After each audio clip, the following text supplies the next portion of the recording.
Good morning, it's 4:55 a.m. Last night I went to bed at 8:30 and this morning I woke up having found a position in the bed that was one of the best bed positions I've ever been in. I must be getting better at sleeping. No part of me hurt or had stiffness. I was floating on a perfect angle of pillow and shoulder. I lay for 15 minutes thinking about the time long ago when I had a pet ant named Fidel. And then I heard Henry get up and pee and come into our room. His blankets had fallen off and he had gotten chilled.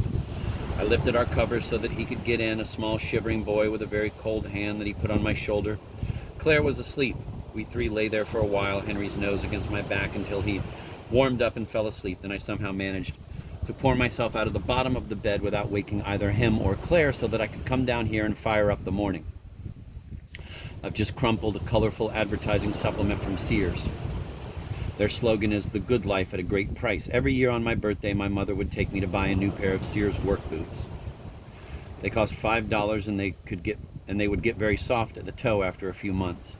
Good boots they were, great boots in fact. Boots wear out, but how many socket wrench sets and circular saws can the world buy?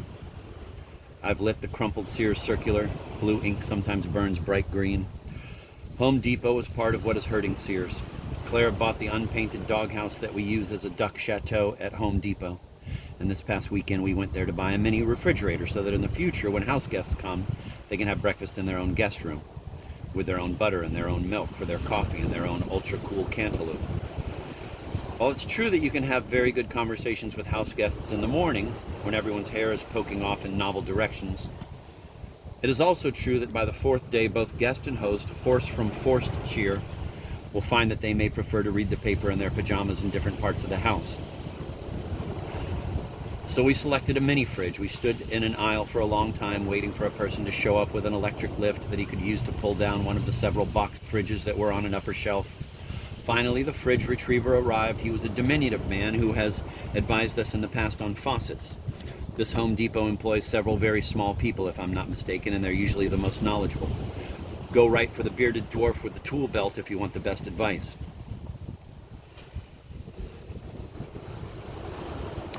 He rose up on the lift and 15 feet in the air began wrestling with the mini fridge. He whistled a Supertramp song loudly to convey that all was well.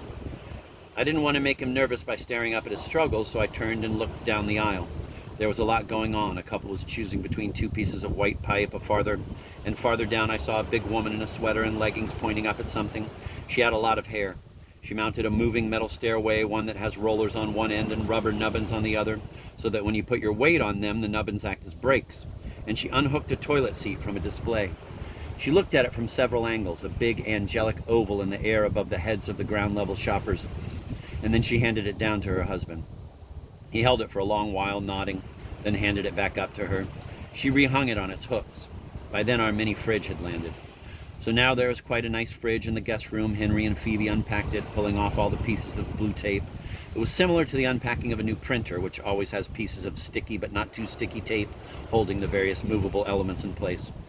And now Henry has appeared in the dawn-lit living room. I just asked him if he'd had a good sleep in our bed. "Yes, I was quite warm," said Henry.